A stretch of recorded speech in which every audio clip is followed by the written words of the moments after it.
आप देख रहे हैं नेक्स्ट नाइन न्यूज। आज आपका बहुत बहुत स्वागत है हमारे खास प्रोग्राम सियासी पंचनामा में। आज बात करने वाले हैं हरियाणा की राजनीति को लेकर। जी हाँ, हरियाणा में चुनाव हो गए, रिजल्ट आ गया, उसके बाद कहीं ना कहीं सियासी घमासान अभी भी जारी है।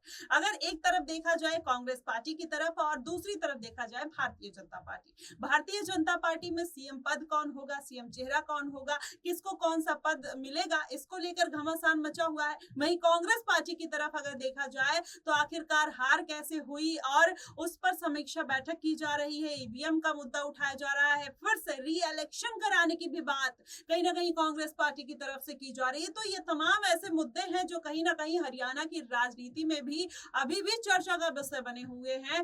अब कांग्रेस पार्टी फिर से इलेक्शन कराने की जद्दोजहद में जुटी हुई है। वहीं चुनाव आयोग को लगातार चिट्ठी लिखी जा रही है कि हरियाणा के चुनाव में घोटाला हुआ है।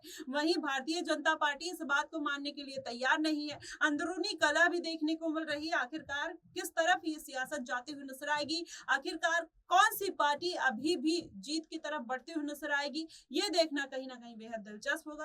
आज तमाम मुद्दों पर चर्चा करेंगे। हमारे साथ मनीष मौजूद है। मनीष, क्या लगता है कि जिस तरीके से हरियाणा में एक बार जो आंकड़ा देखने को मिला, लग रहा था कांग्रेस पार्टी जीत जाएगी और वहां पर जिस तरीके से डाउन आती हुई नजर आई और भारतीय जनता पार्टी हाइप पे गई, तो क्या लगता है कि इसके पीछे जिस तरीके से कांग्रेस पार्टी ये इल्जाम लगा रही है कि भारतीय जनता पार्टी का इसमें कोई बड़ा हाथ है, ईवीएम में किसी भी तरीके का घोटाला हुआ है, आपको इसमें कितनी सच्चाई लगती है? इस पर पहले छोटा सा सवाल जवाब चाहेंगे और उसके बाद फिर कौन सीएम चेहरा होगा इस पर चर्चा करेंगे। जी बिल्कुल माही, तो आपने ईवीएम का यहाँ पर जिक्र किया कि कांग्रेस यहाँ पर कहीं ना कहीं भारतीय जनता पार्टी को हरियाणा में हुए चुनाव के बाद अब घेरती हुई नजर आ रही है। क्योंकि आपने देखा, हमने भी देखा कि बैलेट पेपर की जब यहाँ पर काउंटिंग हो रही थी तो शुरुआती दौर में जो रुझान आ रहे थे उसमें कांग्रेस काफी ज्यादा आगे चल रही थी और लगभग ये लग रहा था कि अब बस कुछ ही देर की बात है, यहाँ पर कांग्रेस कहीं ना कहीं बहुमत लेती हुई नजर आएगी। लेकिन उसके बाद जब यहाँ पर ईवीएम खुलती है, ईवीएम खुलने के बाद पूरा खेल पलट जाता है, पूरा खेल बदल जाता है और भारतीय जनता पार्टी जो काफी पीछे होने के बावजूद यहाँ पर तमाम आलोचनाओं का यहाँ पर सामना करती हुई नजर आई। उसके बाद एकदम से यहाँ पर भारतीय जनता पार्टी कहीं ना कहीं जीत की तरफ बढ़ती हुई नजर आई, कांग्रेस जो है वो काफी पीछे होती हुई नजर आई। तो ये कहीं ना कहीं एक बड़ा सवाल वाकई यहाँ पर रहा, क्योंकि देखा जाए तो कांग्रेस जिस तरह से लोकसभा चुनाव के बाद हरियाणा में होने वाले विधानसभा चुनाव के लिए पूरी तरह से दमखम दिखाती हुई नजर आई। राहुल गांधी हो, मल्लिकार्जुन खड़गे हो, प्रियंका गांधी हो, चाहे कोई भी कांग्रेस के बड़े लीडर हो, यहाँ पर तमाम जनसभाएं यहाँ पर करते हुए नजर आए, रैलियां करते हुए नजर आए, जिसके माध्यम से ये अंदाजा लगाया जा रहा था। भूपेंद्र सिंह हुड्डा, दीपेंद्र सिंह हुड्डा भी ताल ठोकते हुए नजर आते, कुमारी शैलजा भी उतरी हुई थी मैदान में। तो ये जो पूरा समीकरण बनता हुआ नजर आ रहा था वो ऐसा लग रहा था कि कहीं ना कहीं भारतीय जनता पार्टी अब सत्ता से बेदाखिल होने वाली है। कांग्रेस एक बार फिर से, यानी कि एक दशक के बाद अपनी सरकार दोबारा से बनाती हुई नजर आएगी। लेकिन अब जब चुनावी परिणाम आते हैं उसके बाद कहीं ना कहीं भारतीय जनता पार्टी जिस तरह से आगे निकलती हुई नजर आती है, बाकी बहुत बड़ा झटका था कांग्रेस के लिए। और आपने जिस तरीके से कहा कि समीक्षा बैठक की जा रही है कांग्रेस पार्टी के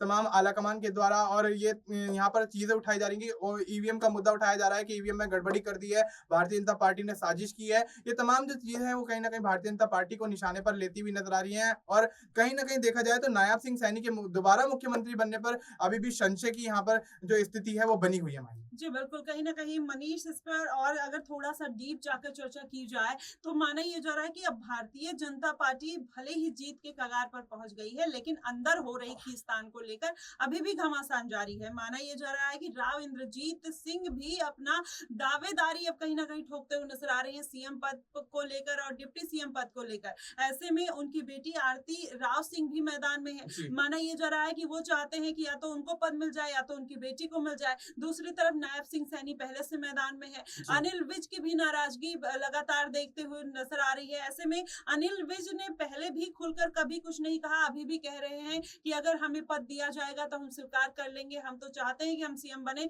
लेकिन ऐसी कोई डिमांड नहीं है। इस तरीके की बात वो कहते हुए नजर आ रही है। लेकिन हालांकि आपको क्या लग रहा है कि वाकई में उनकी कोई डिमांड नहीं है? अंदर खाने में बहुत सारी चीजें पकती हुई नजर आ रही है और उसका फायदा कांग्रेस पार्टी उठाती हुई नजर आ सकती है। जी बिल्कुल माही, यहाँ पर देखा आपने लोकसभा चुनाव में किस तरह अनिल विज यहाँ पर बागी होते हुए नजर आए, यहाँ पर तमाम यहाँ पर बयानबाजी करते हुए नजर आए, जो कि भारतीय जनता पार्टी के खिलाफ माहौल बनाती हुई नजर आई।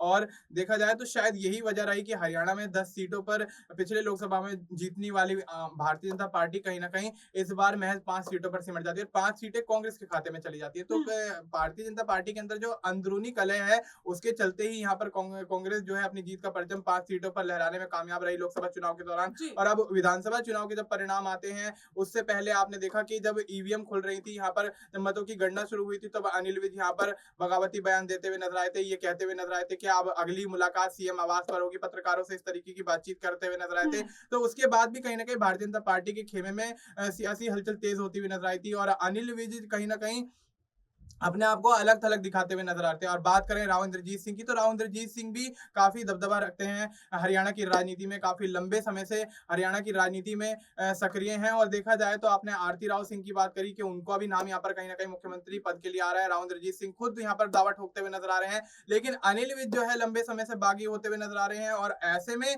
जिस तरीके का पूरा घटनाक्रम है उसको देखते हुए यही कहा जा सकता है कि राव इंद्रजीत सिंह और अनिल विज जो है वो सीएम पद की मांग पर अड़े हुए हैं। लेकिन भारतीय जनता पार्टी ये ऐलान भी करती हुई नजर आ रही है कि सीएम जो है वो नायब सिंह सैनी होंगे, यहाँ पर 2 मुख्यमंत्री बनाने की बात की जा रही है और 2 मुख्यमंत्री के तौर पर कहीं ना कहीं अनिल विज और राव इंद्रजीत सिंह का नाम हो सकता है। लेकिन बड़ा सवाल ये है कि अगर उनको उप मुख्यमंत्री बनाया गया तो क्या वो उप मुख्यमंत्री का पद यहाँ पर स्वीकार करेंगे, क्योंकि वो तो चाहते हैं कि उनको मुख्यमंत्री ही बनाया जाए। और जिस तरीके से आपने भी कहा कि अनिल विज भी ये कहते हुए नजर आए कि अगर पार्टी यहाँ पर बड़ी जिम्मेदारी सौंपेगी, चाहे मुख्यमंत्री का पद ही क्यों ना हो, तो वो खुशी खुशी यहाँ पर स्वीकार करेंगे। लेकिन अनिल विज का रवैया जो है वो ऐसा रहा है कि कहीं ना कहीं देखा जाए तो पार्टी के खिलाफ माहौल बनाते हैं, फिर पार्टी उन्हें शांत कराती है, फिर दोबारा से वो बागी सुर अपनाने लग जाते हैं। लेकिन देखा जाए तो कांग्रेस जो है वो वाकई यहाँ पर पूरा फायदा उठाती हुई नजर आ रही है और कांग्रेस चाह रही है जिस तरह से कुमारी सैलजा को अपने पाले में लेने के लिए यहाँ पर नायब सिंह सैनी और मनोहर लाल खट्टर चुनाव के दौरान यहाँ पर बयानबाजी करते हुए नजर आए। जब यहाँ पर देखा जाए प्रचार का समय चल रहा था तो उस दौरान जब कुमारी सैलजा यहाँ पर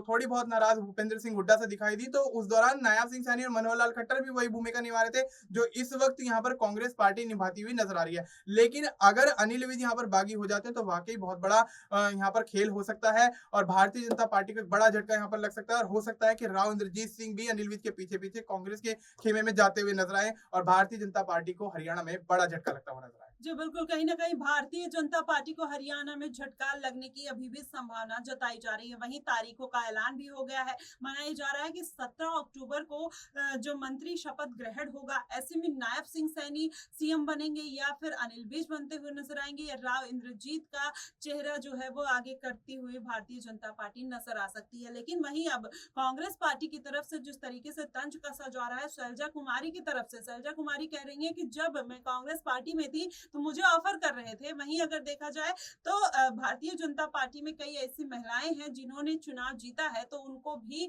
उनका नाम मुख्यमंत्री पद के लिए आगे करना चाहिए, क्योंकि महिला सशक्तिकरण की अगर बात भारतीय जनता पार्टी करती है तो महिलाओं को भी आगे बढ़ाना चाहिए। इस तरीके की कवायद हालांकि हरियाणा में चलती हुई नजर आ रही है, लेकिन दूसरी तरफ देखा जाए जिस तरीके से भारतीय जनता पार्टी को इस बार जीत मिली है, कहीं ना कहीं सबके मन में एक संशय बना हुआ है कि आखिरकार ऐसा कैसे हुआ। जब दोपहर तक कांग्रेस पार्टी आगे चलती हुई नजर आ रही थी, अचानक से वो शट डाउन होती है और भारतीय जनता पार्टी का जो आंकड़ा है वो नंबर्स उनके जो है वो बढ़ने लगते हैं, जिसके बाद कहीं ना कहीं अभी भी सवालिया निशान भारतीय जनता पार्टी पर लगता हुआ नजर आ रहा है। वहीं जनता भी इस बात से हैरान है, कई ऐसी सीटें हैं जहां पर भारतीय जनता पार्टी के जीतने के चांसेस नहीं नजर आ रहे थे, फिर भी भारतीय जनता पार्टी वहां क्लीन स्वीप करती हुई नजर आती है। तो ऐसे में कांग्रेस पार्टी 7 सीटों को लेकर अब चुनाव आयोग के पास गई, वहां पर उन्होंने अपनी एक जो रिपोर्ट है वो दर्ज कराई है। देखना यह होगा कि आखिरकार इसके जो नतीजे हैं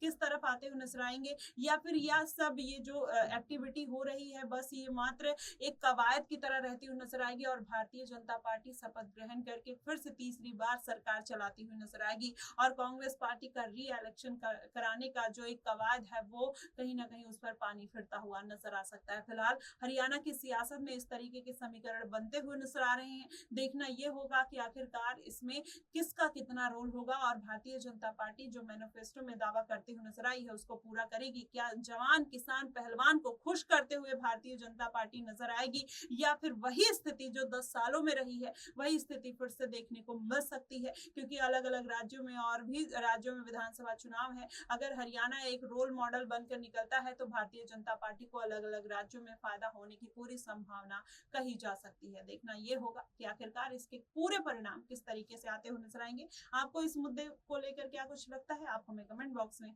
जरूर बताइएगा। फिलहाल के लिए बस इतना ही। देश और दुनिया की तमाम खबरों के लिए हमारे साथ बने रहिएगा नेक्स्ट 9 न्यूज पर।